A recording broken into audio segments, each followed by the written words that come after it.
Halo, selamat datang di segmen analisa. Di video kali ini kita bahas adalah mengenai dugaan suap dan juga gratifikasi yang diterima oleh Ganjar Pranowo pada saat dia menjabat sebagai Gubernur Jawa Tengah 2 periode terakhir di tahun 2023 lalu.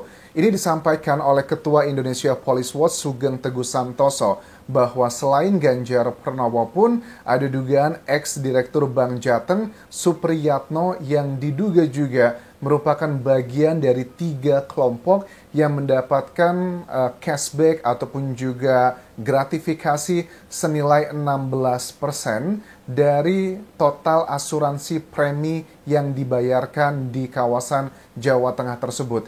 Ini sudah juga ada beberapa barang buktinya yang sudah diserahkan ke KPK. Ali Fikri pun juga mengatakan bahwa saat ini tengah melakukan verifikasi dari alat bukti yang didapatkan dari pihak pelapor. Untuk menetapkan Ganjar Pranowo sebagai tersangka, itu dibutuhkan 2 alat bukti, teman-teman. Alat bukti ada 5 dalam dunia hukum. Keterangan saksi, keterangan ahli, keterangan terdakwa, petunjuk, dan juga surat. Dari barang bukti atau alat bukti yang disampaikan dari Sugeng Teguh Santoso ini, apakah akan kuat membawa Ganjar menjadi tersangka dalam kasus dugaan suap dan juga gratifikasi ini?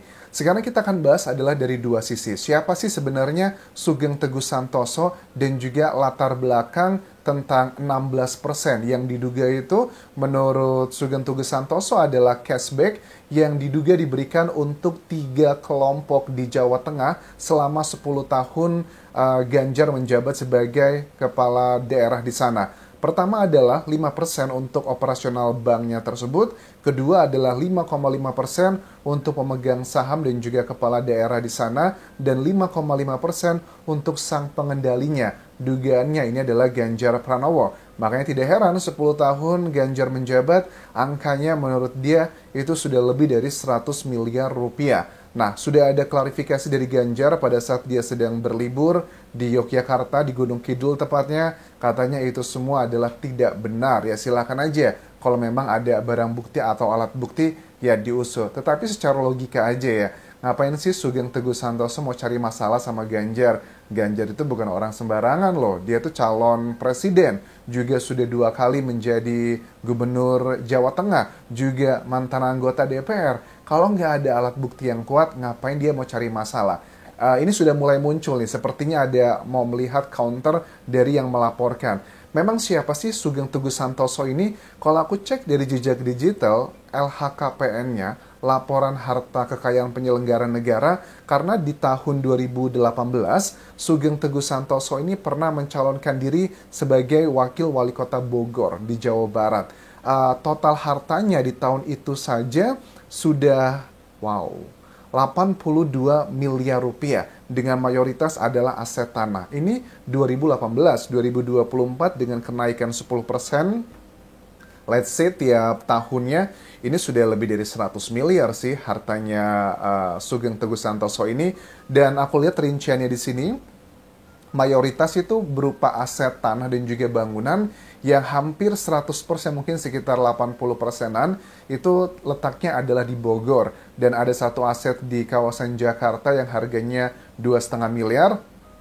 Terus ada beberapa juga yang terdapat di kawasan Gunung Kidul, Yogyakarta.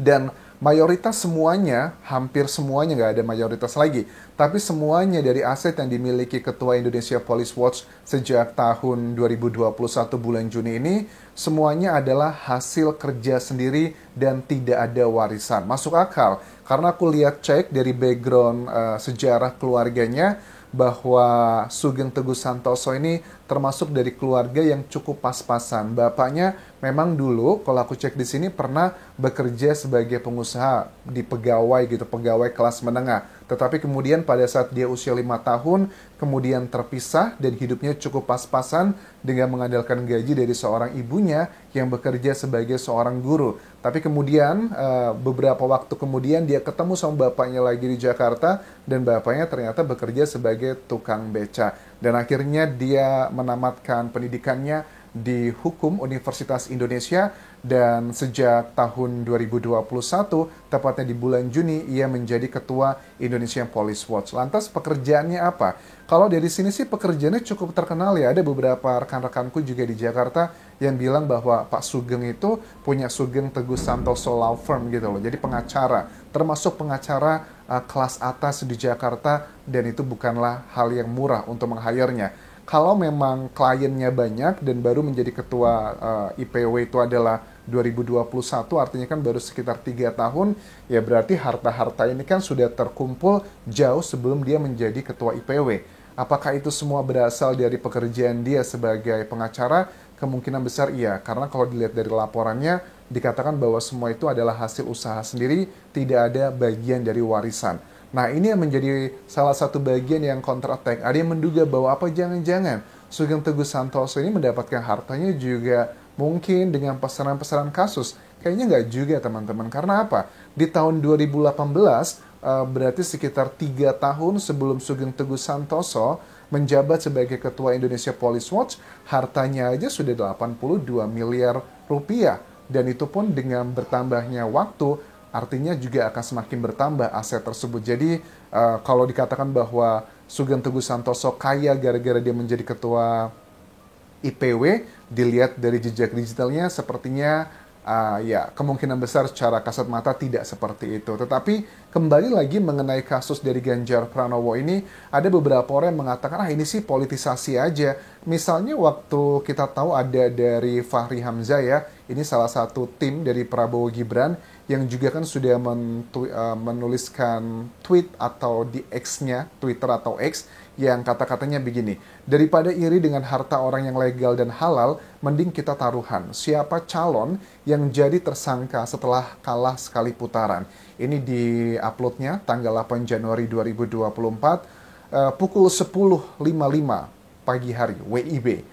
Wow, ini kan ternyata sekarang terbukti nih kayaknya. Sudah mulai terbukti bahwa Ganjar memang kemungkinan besar akan kalah, dan hanya kalah dalam satu putaran, dan ada dugaan terkait dengan suap dan juga gratifikasi ini. Tapi yang cukup unik adalah mengenai angka 16%. Ini kan angka Sugeng Teguh Santoso bilangnya bahwa ada 16% untuk dibagi-bagi ke 3 golongan tadi. Salah satunya adalah Ganjar yang mendapatkan 5,5% tersebut, yang nilainya sekitar lebih dari 100 miliar selama 10 tahun dia menjabat sebagai gubernur di Jawa Tengah. Dan kita juga tahu dari hasil quick count sementara dari pihak KPU, itu kan angkanya Ganjar memang sekitar 16% juga suaranya, total suara di Indonesia. Apakah sebuah kebetulan ataukah sebuah kode? It's very very difficult ya untuk ngejudge bagian ini. Apalagi juga hari ini aku baru ngecek lagi teman-teman di websitenya KPU Sirekap. Sekarang tampilannya berbeda. Biasanya kita bisa mendapatkan hasilnya tuh kita bisa ngelihat total keseluruhan data, baik untuk Pilpres dan juga Cawapresnya, kemudian juga untuk calon legislatif, DPR, DPD, dan sebagainya, kita bisa ngelihat hasil ujungnya berapa. Tetapi sekarang itu tidak ada seperti itu, hanya laporan-laporan per provinsi yang termasuk juga luar negeri, tetapi tidak ada ujungnya berapa angkanya. Aku cek dari keterangan media massa, sejumlah media bilang bahwa keterangan dari ketua KPU-nya ini agar tidak terjadi kegaduhan di masyarakat dan hanya untuk mengawal saja. Agak unik ya, ini yang ngebuat kita malah kenapa sih kalau memang benar dari pihak KPU-nya kenapa harus dirubah? Karena kalau memang tujuannya memberikan data tersebut untuk mengawal, ya harusnya dikasih secara keseluruhan. Ngapain kasih data seperti ini, tetapi kita masyarakat harus melihat detail satu persatu, kita ngitungin satu persatu kan ribet banget, kayak Excel lah ya, ngitungin 153 juta lebih DPT, kita harus ngitungin manual, siapa yang mau ngitung seperti itu. Tapi kalau ada hasil ujungnya, kan kita enak, mengawalnya enak. Tapi kalau seperti ini, aku sih cenderungnya tidak setuju ya. Kenapa KPU memberikan kebijakan seperti ini? Apakah takut gitu ya, bahwa dengan dugaan-dugaan kecurangan yang disampaikan oleh banyak pihak, terutama dari pasangan 1 dan juga 3, ini akan menjadi salah satu cara mereka untuk terus menyerang KPU dan nanti akan terjadi hak angket. Mengenai hak angket sendiri, kita ketahui pada saat kemarin aku bahas di video sebelumnya, ternyata kan memang terbagi menjadi dua. Kita mikirnya bakal hak angket ini akan terjadi, tetapi sepertinya ya dari pihak PDIP sendiri pun, Megawati dan juga putrinya, Mbak Puan pun juga nggak hadir, terus juga yang dihadiri hanya dari PKB ya kemarin dan juga PKS, PDIP juga beberapa, kayaknya suara mereka juga tidak utuh untuk mendukung hak angket tersebut. Karena hak angket tersebut aku menilai bahwa ada beberapa tujuan yang mau dituju dari kelompok tersebut. Mereka sepakat ini, walaupun mereka lawan politik, tetapi untuk hak angket sepertinya mereka sepakat. Tetapi dari kesepakatan mereka tuh ada juga yang tidak sepakat, adalah mengenai tujuan. Ada yang tujuannya untuk menurunkan Pak Jokowi, ada yang tujuannya untuk ngebuat chaos suasana Indonesia, ada yang tujuannya untuk mendiskualifikasi Gibran sebagai cawapres, ada yang tujuannya untuk ngebuat Pilpres 2 periode.